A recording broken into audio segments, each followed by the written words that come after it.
Rehabilitasyon ng kalsada sa 7 barangay sa Calasiao, Pangasinan hindi raw kakayanin ng pondo ng Calasiao LGU. May report si Russell Simorio.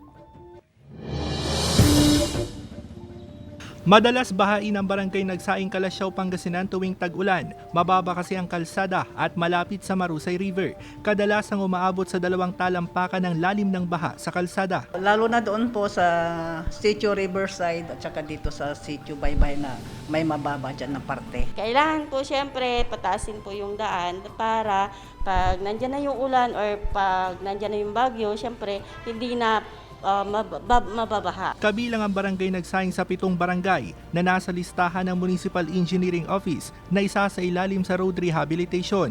Humingi ng lokal na pamahalaan sa national government ng pondo na aabot sa 150 million pesos para sa proyekto. Hindi raw kakayanin kung kukunin ito sa budget ng munisipyo. Wala, nakadepende rin kami sa hira ng munisipyo. Posibleng maantalang proyekto na sisimulan sana ngayong unang quarter ng taon hanggat wala pang pondo mula sa national government. Kasama si Ron Alistair Tañedo, Russell Simorio, Balitang Amyanan.